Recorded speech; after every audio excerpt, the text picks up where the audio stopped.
Mwanzo 1:28.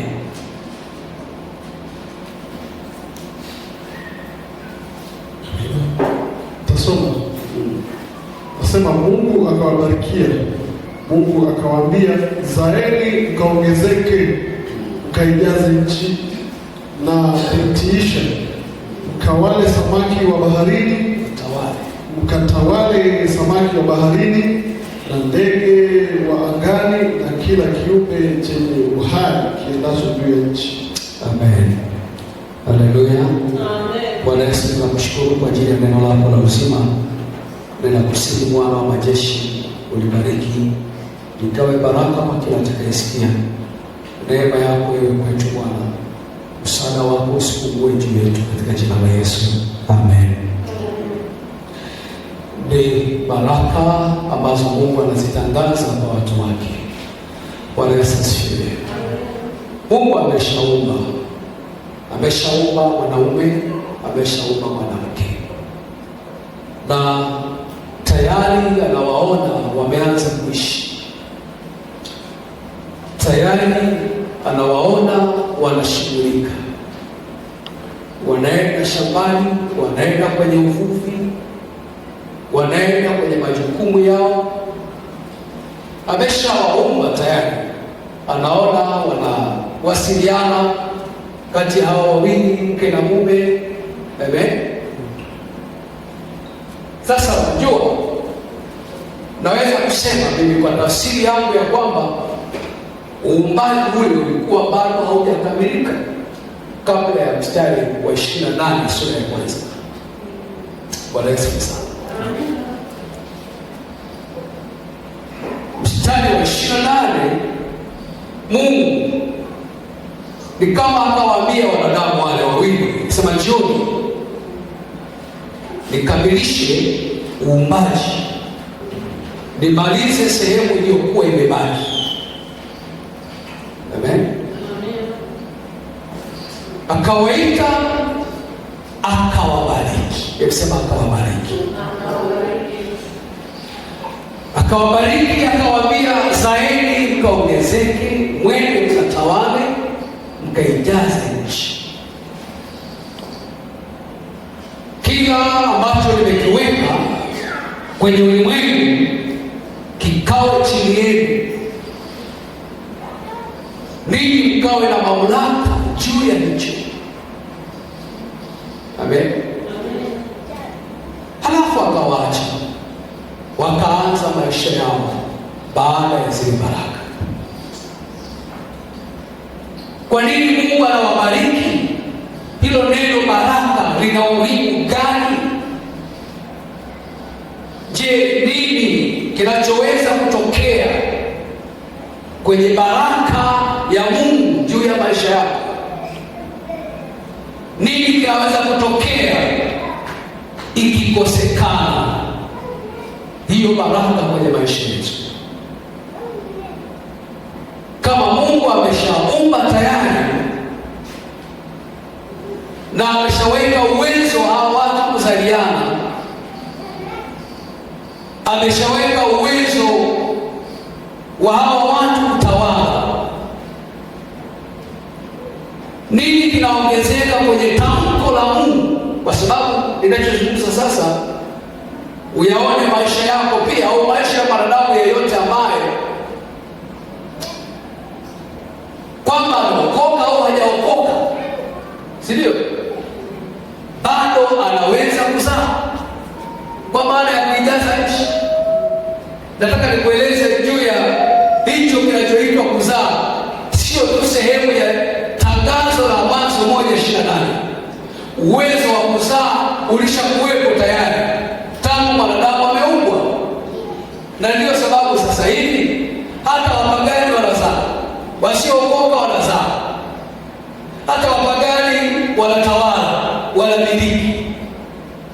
Kuna ziada gani kwenye Mwanzo 1:28? Bwana Yesu sana. Amina. Kwa sababu neno mkazae na kuongezeka ni tamko la baraka ya Mungu kwa watu wake, lakini kitendo chenyewe cha kuzaa na kuongezeka, hao watu walishaumbwa nacho, walishaumbiwa tayari. Ndio Ndio maana narudia kusema hata wale ambao ni wa nje na mpango wa Mungu, hata wale ambao si watoto wa Mungu, hata wale ambao hawajaokoka, wanaishi maisha ya kuzaa na kuongezeka. Amen. Bwana Yesu asifiwe sana. Amen.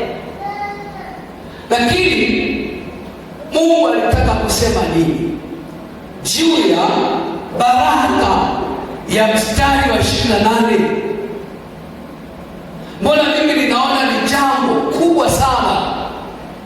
Mbona ninaona ni jambo ambalo laiti na mimi ningelikuwepo, kama nakumbuka wakati ule wa Isaka, Yakobo na nani? Na Isaka. Amen. Yakobo amechukua baraka, alikuwa Isaka na Yakobo, ilikuwa ni ya nani? Esau. Esau na ndugu yake nani? Esau. Bwana Yesu asifiwe. Esau alipoona amezungukwa, anarudi anaambiwa baraka imeshatolewa. Anamfuata Yakobo baba yake, ambaye baba mzee Yakobo, haujabakiza hata moja. Anamwambia kwa bahati mbaya nimeshatamka. Amen. Nimeshampa. Nani aliyekuja kinyume chako nikamtamkia? Amen. Sasa hapa Mungu anawatamkia, yani nataka nikuonyeshe pale nimekupa huo mfano wa Esau na ndio Esau na Yakobo, ili kuonyesha vile ambavyo wakati Isaka anawabariki Esau na Yakobo, kusudio lilikuwa nini? Kwa sababu tayari walikuwa na mali. Kumbuka ni kizazi ambacho tayari kina mali, tayari wanaishi kwenye majukumu yao. Lakini kwa nini tamko la baraka? Sasa mimi ndo nafikiria kama tungekuwa wengi wakati wa Adamu na Eva, halafu wamewaita tu Adamu na Eva, wengine huko hawajaitwa, ila amewaita Adamu na Eva, asema njoni niwabariki, halafu anawaambia nendeni mkazae na kuongezeka, mkatawale ndege wa angani na samaki wa baharini, mkaitiishe nchi. Baraka ni namna ambayo kila unapokwenda uwe na uweza na uwepo wa Mungu, bila kujali. Maana kuna mtu anafikiria baraka ni wingi wa mali, kwamba sasa hawa walio na magorofa hapa mjini hao ndio wamebarikiwa. Ndio, wanaweza kuwa wamebarikiwa, lakini si hicho kwamba ndio kielelezo pekee. Bwana Yesu asifiwe sana. Baraka ya Mungu kwenye maisha yako kwanza ni jambo ambalo unahitaji kulitafuta sana. Ni jambo ambalo hauhitaji kulikosa. Hata kama una biashara au huna biashara, una mali au hauna mali, tamani sana Mungu atamke baraka kwako. Bwana Yesu asifiwe sana. Sasa nataka kujifunza kitu. Mungu alitamka hivyo, halafu akawaacha watu wakaanza kuongezeka.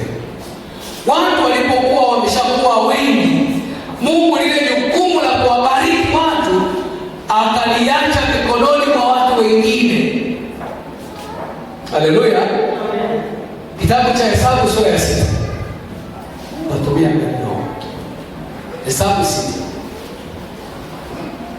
Hesabu 6 ule mstari wa 23 hadi 27. Msomaji wangu, tusome hicho kitabu cha Hesabu sura ya 6 mstari wa 23 hadi 27. Nasema hivi: nena na Haruni na wanawe, uwaambie hivi, ndivyo mtakavyowabarikia wana wa Israeli. Mtawaambia, Bwana akubarikie na kukulinda, Bwana akuangazie nuru za uso wake na kukufadhili, Bwana akuinulie uso wake na kukupa amani. Ndivyo mtakavyoweka jina langu juu ya wana wa Israeli, nami nitawabarikia. Bwana Yesu asifiwe sana. Haya maneno tunayatumia sisi wachungaji tunapotangaza baraka kwa kanisa. Bwana Yesu asifiwe sana. Lakini hebu fikiri kidogo kuhusu hili tangazo ambalo Mungu anamwambia Musa ili Musa amwambie Haruni. Kule mwanzoni wakati Musa hayupo. Bwana Yesu asifiwe sana. Hilo jukumu la kutangaza alifanya mwenyewe. Mwanzo 1:28 akawaita watu wake wale wawili tu. Amen. Akawaambia njoni hapa niwaambie. Hii inanikumbusha pia kitabu cha Mwanzo sura ya 9 wakati Yakobo ameshazeeka. Israeli ameshazeeka, anakaribia kufa, akawaita watoto wake wote akawaambia njoni wanangu. Nataka kuambia habari za mambo yatakayowapata. Hii ikiwa ni pamoja na kuwatamkia baraka. Bwana Yesu asifiwe sana. Mungu aliweka uwezo wa watumishi hawa kutamka baraka kwa watu wengine. Sasa wakati huu Mungu anamwambia Musa, hawa watu wameshakuwa wengi. Haleluya. Na yale wanaoyapitia yana kila sababu ya mimi kumwambia Haruni awe na uwezo wa kutangaza baraka kwa watu wake. Sasa sikiliza nikwambie kitu kimoja. Unafahamu ni mara ngapi umetamkiwa mabaya na watu? Unafahamu ni mara ngapi wamekulaani kwamba unajua au hujui? Yale unayoyajua unaweza kuwa na idadi nayo, lakini unayafahamu mangapi ambayo huyafahamu? Kiswahili kigumu kidogo. Unafahamu ni mangapi ambayo wametamka kinyume chako juu ya eneo lolote lile ambalo labda lingekuwa na hatima ya maisha yako? Kwa sababu shetani pia huyafanya yale ambayo ni kinyume cha Mungu. Yaani Mungu akikubariki, shetani anakulaani, si ndio? Watumishi wa Mungu akikutamkia baraka, watumishi wa shetani wanakutamkia laana. Na kuna watu wengi sana leo sisi hatujui na hatuwezi kujua kila kitu. Mungu ametuficha mambo mengi. Huko yanapofanyika gizani, kama ungesikia, kama ungeliona vile ambavyo wanalaani maisha yako, vile ambavyo wanayatamka vibaya maisha yako, vile ambavyo wanatamka vibaya ndoa yako, vile ambavyo wanatamka vibaya ajira yako, kazi yako, na kwa kutokujua hilo, na kwa bahati mbaya kabisa, kuna wengine wanatembea kwenye laana. Walikuja kutamkiwa tu labda na wazazi, labda na waganga wa kienyeji na wachawi na watu wasiokutakia mema, kwamba huyu kuanzia leo asifanikiwe, ndoa yake ife, biashara zake ziharibike, masomo anayosoma asifaulu, biashara zake Bwana Yesu asifiwe sana. Amen.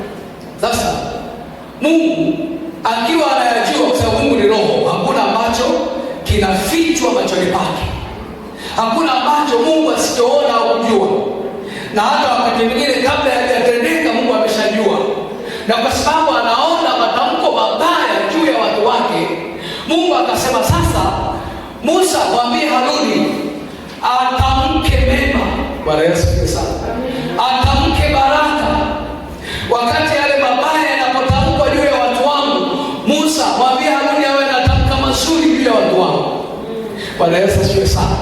Kwa zile laana zikitamkwa juu ya watu wa Mungu, baraka za Bwana zinatamkwa na watumishi wake.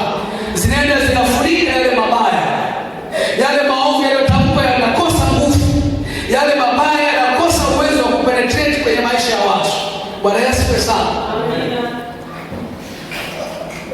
Sio ni mara ngapi Mungu amekubariki. Kuna mtu mmoja anasema, mbona Mungu amenibariki tangu nikiwa na uhai hivi, pumzi hii nilionayo, kwa hii ni baraka ya Mungu. Sawa, na Biblia imesema hivyo kwamba Mungu huwanyeshea mvua wema na wabaya. Kama ambavyo unaishi wewe uliye mwema, hata mbaya naye anafanyaje? Anaishi. Je, hiyo inatosha kuwa ndio baraka ambayo tuseme mbona Mungu amenibariki? Kama wewe Kristo una mali, mbona hata mpagani pia na mali? Je, tuseme hiyo ndio inatosha kuwa ni baraka? Kuna Bwana Yesu asifiwe sana. Bwana asifiwe. Amen. Naomba nisome kwa wale wasio na Biblia, nirudie hii mstari. Biblia inasema kuanzia mstari wa 24, Bwana akubarikie na kukulinda. Haleluya.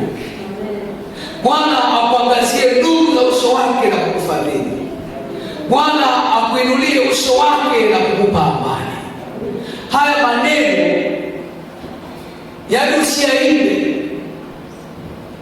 Jaribu kwenda ndani usione hizi baraka ambazo Mungu anatamani ziwe kwenye maisha ya watoto wake.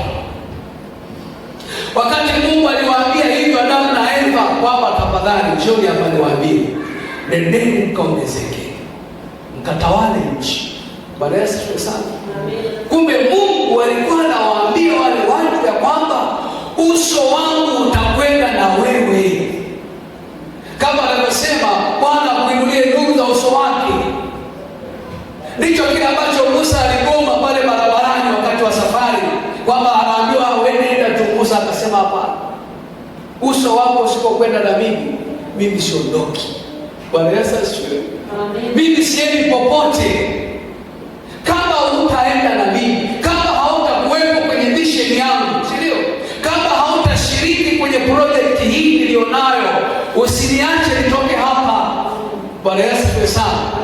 Alikuwa Musa wakati huo wa kule nyumba kabisa, Yakobo ikafika zamu yake, akakutana na mtu ambaye akawa na hakika kwamba huyu ni Mungu, huyu ni mjumbe wa Mungu. Akamwambia tafadhali, siwezi kukuacha hapa. Haleluya. Hapa sitakuacha, nitaenda mweleka na wewe mpaka kieleweke, nitakamatana kwa na wewe mpaka nione ile hatima ya maisha yangu. Bwana Yesu asifiwe sana. Huko ninakoenda kwanza kuna uadui.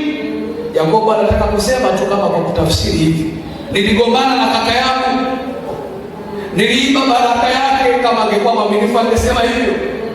Kwa hiyo sina hakika hata ninakoenda, sijui nitapona, sijui atanihifadhi hai, sijui atanipiga nife.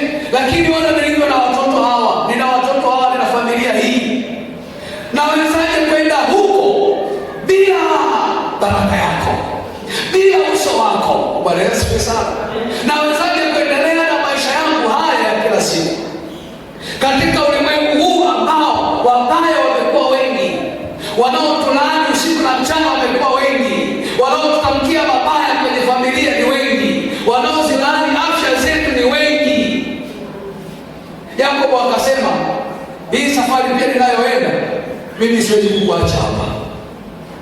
Yule mtu akamwambia, Bwana tafadhali, unaanza kupambazuka, niache niende hapa. Acha kupambazuka, watu watatukuta hapa. Bwana Yesu asifiwe. Akainang'ania ile baraka, akasema nitaikamata hii, wala sitaiacha.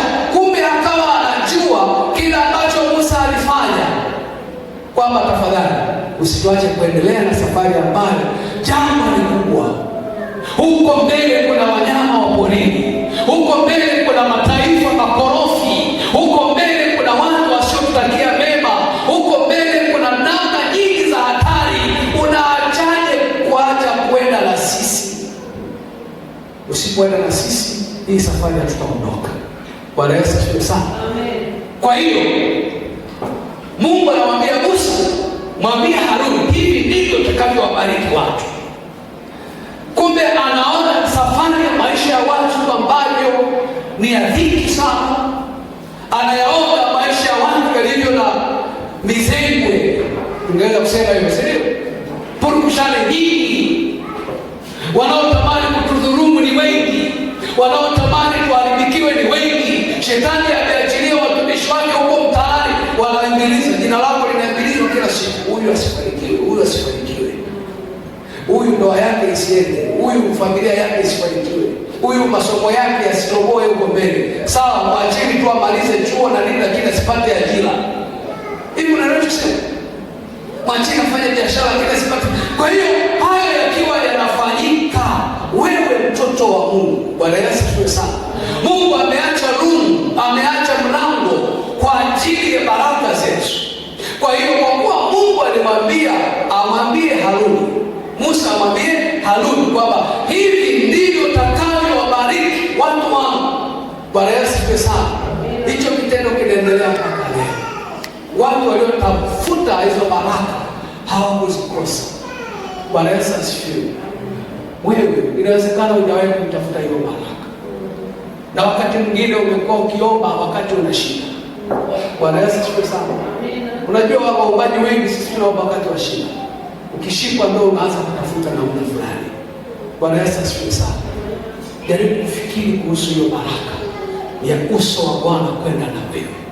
Bwana akuinulie nuru za fadhili, uso wake, fadhili zake ziwe pamoja na wewe. Mungu akiwa amewaachilia hivyo watumishi wake kukubariki, mimi leo nataka kukubariki pia. Bwana Yesu asifiwe sana. Yaani natamani nikutamkie hiyo baraka. Inawezekana makwazo ni mengi sana. Inawezekana magumu ni mengi unayoyapitia. Na wakati mwingine umeona watu wakikutamkia tu mabaya. Umeona watu wakiwa kinyume tu na wewe. Umeona